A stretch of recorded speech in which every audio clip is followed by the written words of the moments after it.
Hello, my name is Max. This is the speech I wanted to read from Henry George on Equinox, Earth Day. It was delivered in July of 1889 in Ireland. Note that George was arrested in Ireland, but that was in 1882. I guess he didn't get enough of Ireland and he went back. And Ireland, of course, went through the potato famine.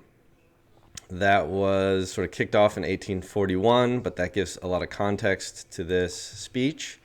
I did a little research. In 1841, when the potato famine started, Ireland had a population of about 8 to 8.5 million.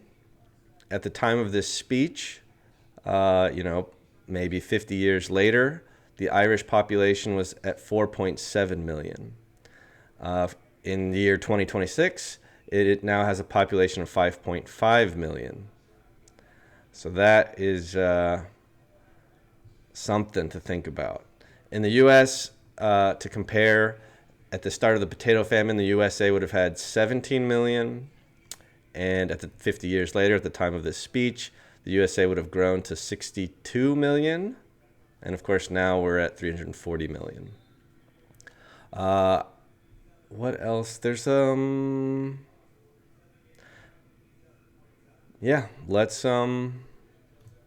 do it. Let's read it. All right, George says, it has a title. "The Land for the People" is the title of this speech.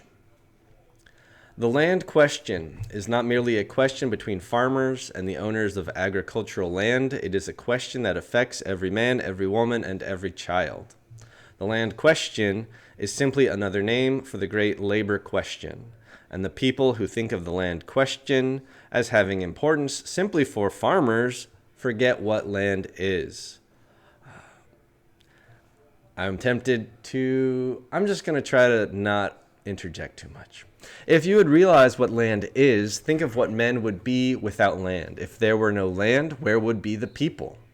Land is not merely a place to graze cows or sheep upon, to raise corn or raise cabbage. It is the indispensable element necessary to the life of every human being. We are all land animals. Our very bodies come from the land, and to the land they return again. Whether a man dwells in the city or in the country, whether he be a farmer, a laborer, a mechanic, a manufacturer, or a soldier, or a video game developer, or an accountant, land is absolutely necessary to his life. This is true throughout his speech. George is very gendered, I suppose, in his language. Everything is going to be about a man, him, his. That is historically how he spoke. No matter what his occupation may be, if he is engaged in productive labor, that productive labor, if you analyze it, is simply the application of human exertion to land, the changing in place or in form of the matter of the universe. We speak of productive work. What is productive work? We make things. How do we make them? Man does not create them. Man cannot create something out of nothing. All the things that we call making are producing, bringing forth, not creating. Men produce coal by going down under the ground, hewing out the coal and bringing it to the surface of the earth. I kind of think that Henry George probably didn't have bullet points, but anyway. They produce fish by going to the loch. I looked up how to pronounce this in Ireland. Or river or ocean and pulling the fish out. They produce houses by bringing together timber and stones and iron into the shape and form of a house. They produce cloth by taking the wool of a sheep or the fibers of a plant and bringing them together in a certain connection. They produce crops by opening the ground and putting in seed and leaving it there for the germinating influences of nature. Always a bringing forth, never a creation. So that human exertion, that is to say labor upon land, is the only way that man has of bringing forth those things which his needs require and which are necessary to enable him to sustain life. Land and labor, these are the two necessary and indispensable factors to the production of wealth. Now as to the rights of ownership. As to the principle which enables a man to say of any certain thing, this is mine, it is my property, where does that come from? If you look, you will see that it comes from the right of the producer to the thing which he produces. What a man makes, he can justly claim to be his.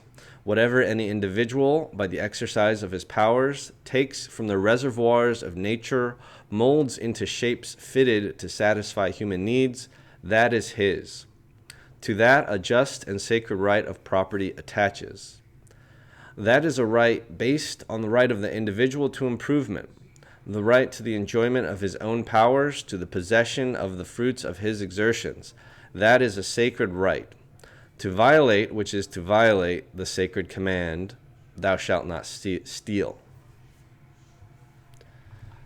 There is the right of ownership. Now that right, which gives by natural and divine laws the thing produced to him whose exertion has produced it, which gives to the man who builds a house the right to that house, to the man who raises a crop the right to that crop, to the man who raises a domestic animal a right to that domestic animal. How can that right attach to the reservoirs of nature? How can that right attach to the earth itself? We start out with these two principles, which I think are clear and self-evident. That which a man makes belongs to him, and can by him be given or sold to anyone that he pleases. But that which existed before man came upon the earth, that which was not produced by man, but which was created by God, that belongs equally to all men. I do appreciate here how George states these as his clear and self-evident axioms or whatever. Of course, people will challenge these. There's the sort of Marxist, I think it's Marx who came up with the labor theory of value. Another talk, another time. I accept these. As no man made the land, so no man can claim a right of ownership in the land. As God made the land, and as we know both from natural perception and from revealed religion that God the Creator is no respecter of persons, that in his eyes all men are equal, so also do we know that he made this earth equally for all the human creatures that he has called to dwell upon it. We start out with this clear principle that as all men are here by the equal permission of the that as all men are here by the equal permission of the Creator, as they are all here under his laws equally requiring the use of land, as they are all here with equal right to live, so they are all here with equal right to the enjoyment of his bounty.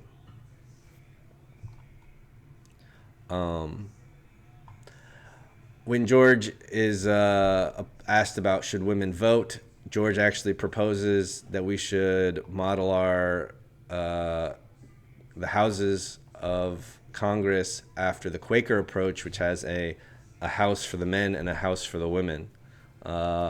He also pushed for the secret ballot, and that was a big reason we got the secret ballot. George was not officially a sortitionist, but I bet he would have been. All right, we continue. We claim that the land of Ireland, like the land of every country, cannot justly belong to any class, whether that class be large or small, but that the land of Ireland, like the land of every other country, justly belongs in usufruct to the whole people of that country equally, and that no man and no class of men can have any just right in the land that is not equally shared by all others.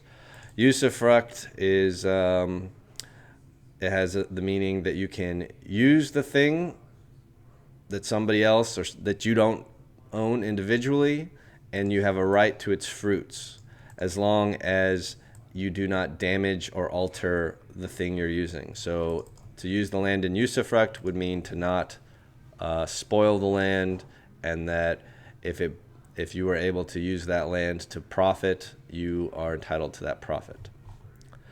We say that all the social difficulties we see here, all the social difficulties that exist in England or Scotland, all the social difficulties that are growing up in the United States, These are the lowness of wages, the scarcity of employment, the fact that though labor is the producer of wealth, yet everywhere the laboring class is the poor class, are all due to one great primary wrong. That wrong which makes the natural element necessary to all, the natural element that was made by the Creator for the use of all, the property of some of the people. That great wrong, that the property is some of the people, that great wrong that in every civilized country disinherited the mass of men of the bounty of their Creator. What we aim at is not the increase in the number of a privileged class. This is, you could think of this as we're not aiming to make everybody a home owner or a landlord, not making some thousands of earth owners into some more thousands. No. What we aim at is to secure the natural and God-given right to the humblest in the community, to secure to every child born in Ireland or in any other country his natural right to the equal use of his native land. How can we secure that? We cannot secure it by dividing the land up equally, by giving each man or each family an equal piece. This is a device that might suit a rude community, provided that, as under the Mosaic Code, these are like the 12 tribes of Israel, think in like the year of Jubilee, every 50 years or something, they would redivide up the land. I'm not super sure about that. Those equal pieces, so this is the idea of dividing up the land equally, those equal pieces be made unalienable so that they could never be sold away from the family.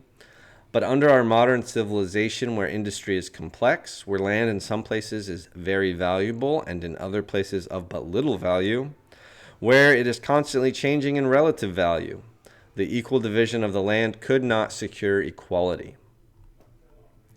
The way to secure equality is plain.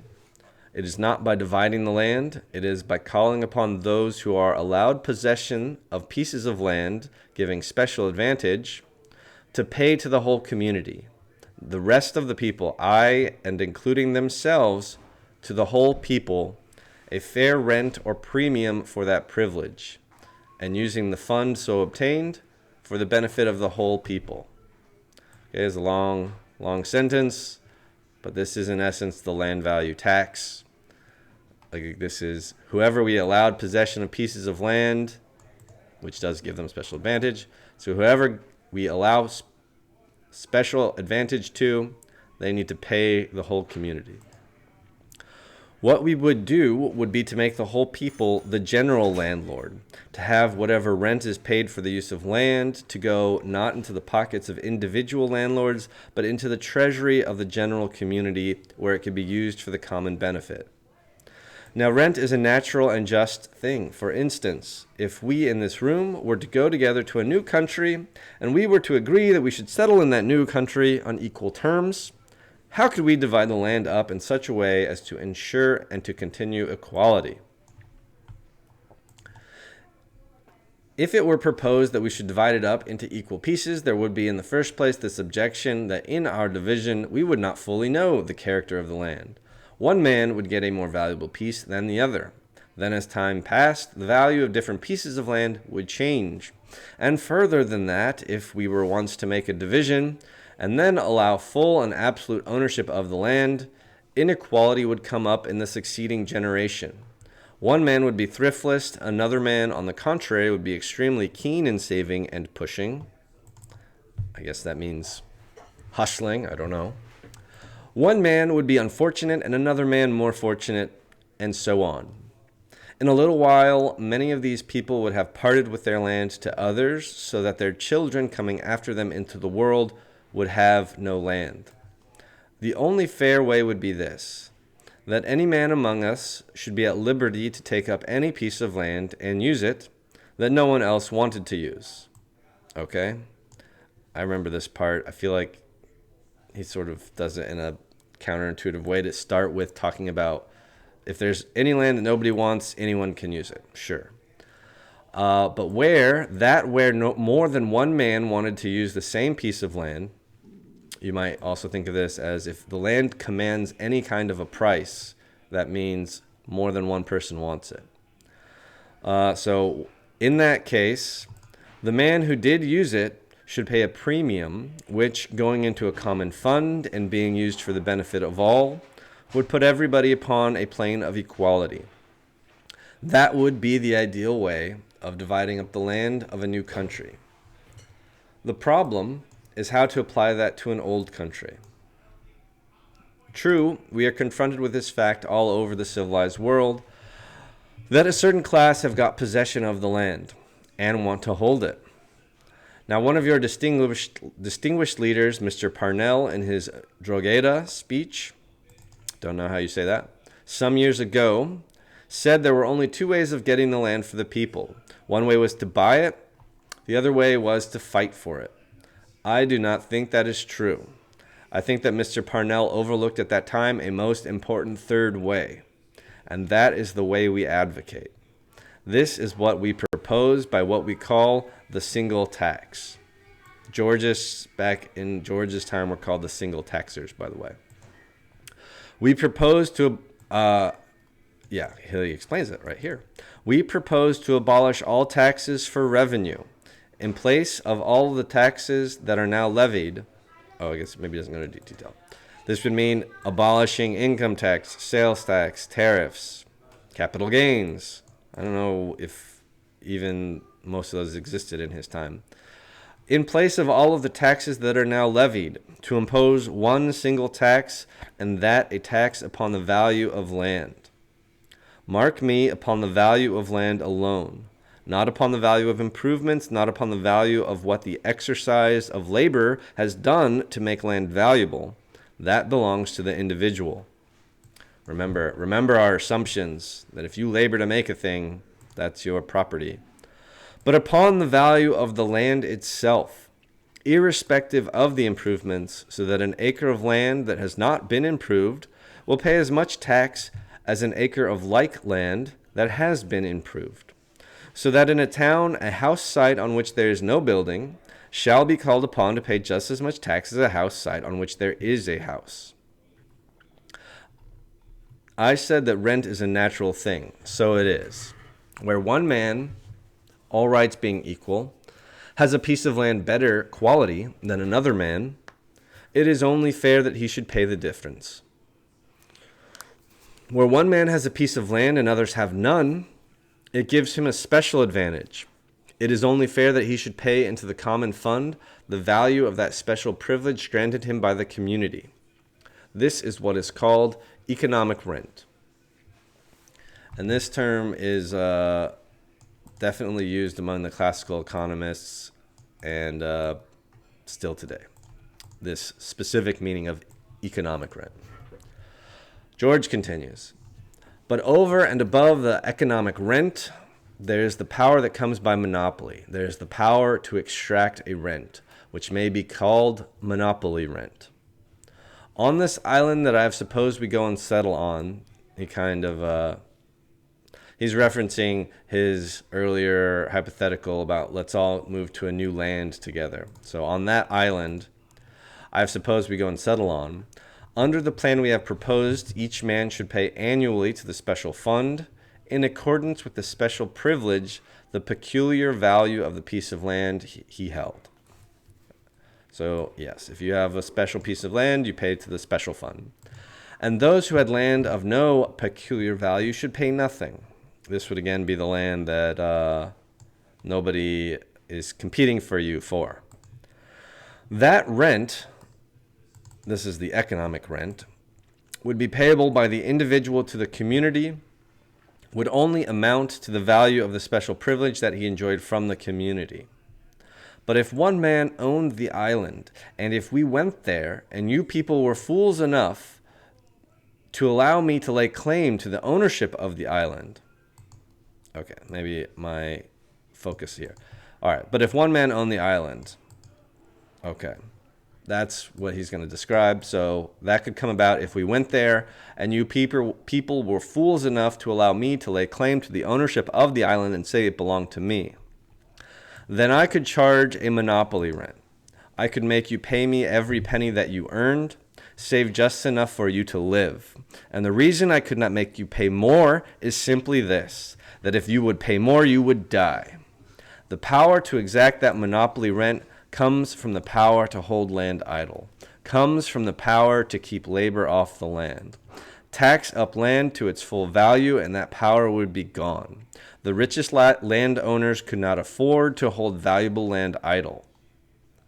And I'll say that if they really wanted to hold land idle, they're still going to be having to pay everybody else for doing that, and in that way, the rest of the community is compensated for their strange desire to have idle land.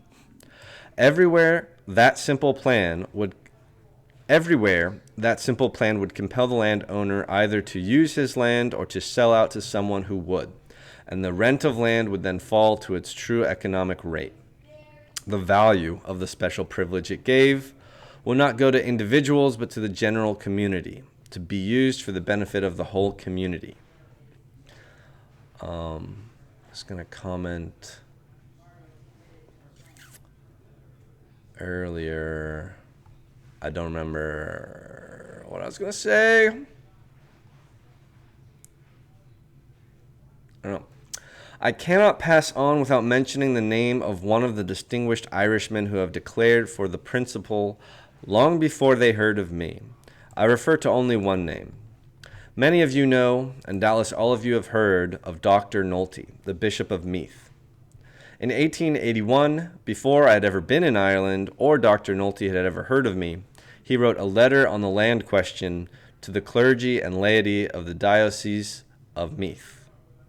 Dr. Nolte lays down precisely the principle that I have endeavored to lay down here before you briefly, that there is a right of ownership that comes from work. Remember, this is one of our assumptions. From production, and that is the law of nature, the law of God. That all men should work, that what a man produces by his labor belongs to him, that the reservoir from which everything must come, the land itself, can belong to no man, and that its proper treatment is just as I have proposed, to let there be security of possession, so you can possess the land, and to let those who have the special privileges pay into the common fund for those privileges, and then to use that fund for the benefit of all. This is, in essence, the land value tax. I remember what I was going to say. Modern Georgists, and maybe George talks about this himself, they also advocate for what are called Pigouvian taxes. You can just think of this as if you're going to be damaging the reservoir of nature through pollution or other ways, you should have to compensate society for that. Because there is some rate of pollution, of carbon, that we're probably okay with. Of course, figuring out what that is a difficult topic. But nonetheless, it's you might call that a slightly different kind of tax than the land tax. So you might say that there are more than one tax that a Georgia supports. I do support those forms of taxes.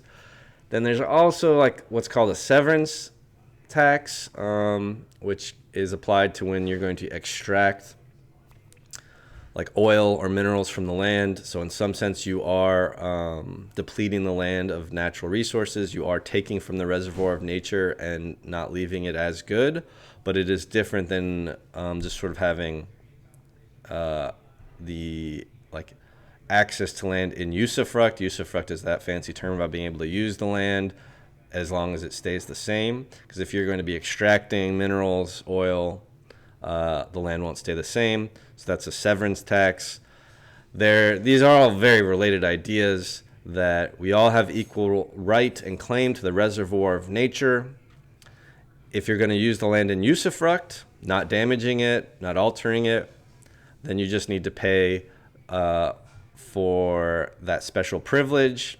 Basically, if other people want that land too, you need to compensate them. If you're not going to use the land in usufruct, but you're instead actually going to deplete it, then you need to pay another kind of tax to compensate society for depleting the land of some of its value.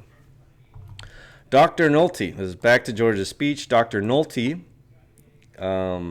goes on to say that every man who has studied this subject will cordially endorse that the natural law of rent, that law by which population increases the value of land in certain places and makes it grow higher and higher, that principle by which, as the city grows, land becomes more valuable, that is, to his mind, the clearest and best proof not merely of the intelligence but of the beneficence of the Creator. For he shows clearly that is the natural provision by virtue of which, if men would only obey God's law of justice, if men would only obey the fundamental maxim of Christianity to do to others as they would be done to them, that by virtue of that provision, as the advance of civilization went on, it would be towards a greater and greater equality among men, not a nod to a more and more monstrous inequality. These are the plain, simple principles for which we contend, and our practical measure for restoring to all men of any country their equal rights in the land of that country is simply to abolish the other taxes, to put a tax upon the value of land irrespective of the improvements, to carry that tax up as fast as we can until we absorb the full value of the land, and we say that would utterly destroy the monopoly of land and create a fund for the benefit of the entire community. How easy a way that is to go from an unjust situation like the present to an ideally just situation may be seen, among other things, in this. Confused myself a little bit there. Where you propose to take land for the benefit of the whole people, you are at once met by the demands of the landlords for compensation. Now, if you tax them, no one ever heard of such an idea as to compensate people for imposing a tax. In that easy way, the land can again be made the property in usufruct of the whole people by a gentle and gradual process. This is what George was hoping. He had a lot of momentum. Spoiler alert, his ideas faded into obscurity. However, I will mention, in his day, he was quite well known. When he died, 100,000 people reportedly came to his funeral in New York. I think the papers of the time said that it was the biggest funeral since Abraham Lincoln's. And 3 million copies of his greatest work, his book, Progress and Poverty, have been sold. And yet, the land value tax is mostly ignored.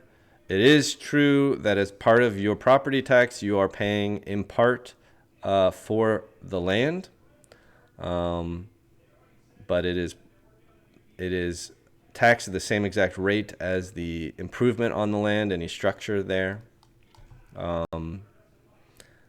George was not successful. He finishes, we don't have much more to go. He continues. What I ask you here tonight is, as far as you can, to join in this general movement and push on the cause. It is not a local matter, it is a worldwide matter. It is not a matter that interests merely the people of Ireland, the people of England and Scotland, or of any other country in particular, but it is a matter that interests the whole world. What we are battling for is the freedom of mankind. What we are struggling for is for the abolition of that industrial slavery, which as mud enslaves men, as did chattel slavery. It will not take the sword to win it. There is a power far stronger than the sword, and that is the power of public opinion.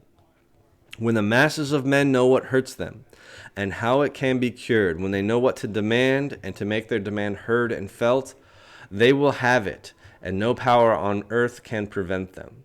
What enslaves men everywhere is ignorance and prejudice. If we were to go to that island as that island that we imagined, and if you were fools enough to admit that the land belonged to me, I would be your master and you would be my slaves just as thoroughly, just as completely as if I owned your bodies. For all I would have to do to send you out of existence would be to say to you, get off my property. That is the cause of the industrial slavery that exists all over the world. That is the cause of the low wages. That is the cause of the unemployed labor. How can you remedy it? Only by going to first principles. Only by asserting the natural rights of man. You cannot do it by any such scheme as is proposed here of buying out the landlords and selling again to the tenant farmers. That is what happens in Ireland, by the way. They do not take George's advice. They buy out the landlords. They sell it to the farmers. What good is that going to do to the laborers? What benefit is it to be to the artisans of the city? And what benefit is it going to be to the farming class in the long run? For just as certain as you do that, just as certain will you see going on here what we have seen going on in the United States, and by the vicissitudes of life, by the changes of fortune, by the differences among men, some men selling and mortgaging, some men acquiring wealth, and others becoming poor. In a little while you will have the reestablishment of the old system. I would say, though, that it is probably, in some sense, I want to say it's better than doing nothing to break up who owns the land and redistributes who owns the land, except in that, as a sort of Band-Aid effect, it will delay you from getting what I believe and George believes is the fundamental solution. And even in that redistribution of land, there will be a lot of inequality and it won't be just. And yes, in a little while, you'll have the reestablishment of the old system. But it is not just in any consideration.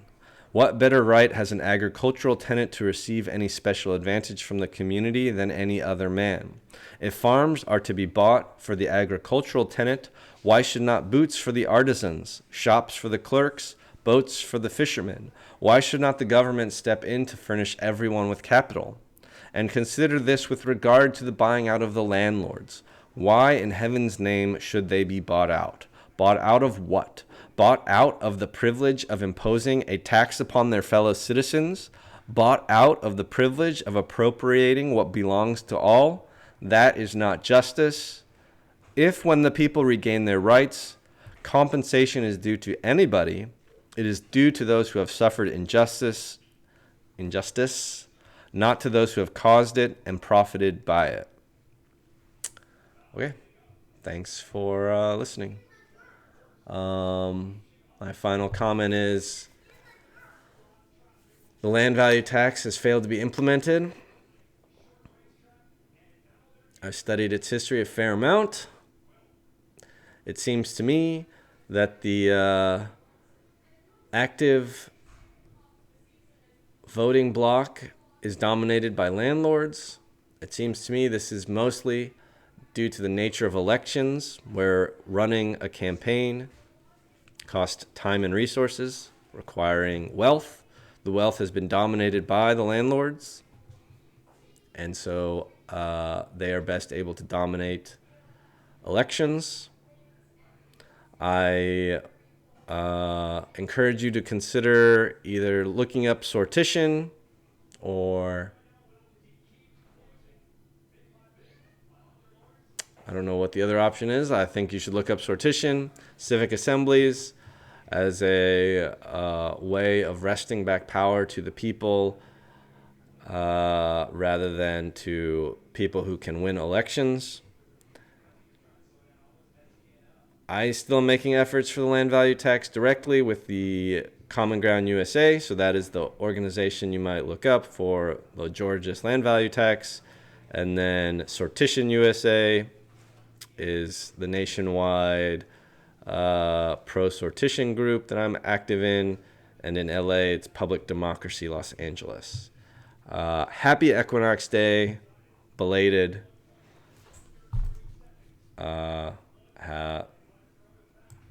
All right, cool. In progress without poverty. Goodbye.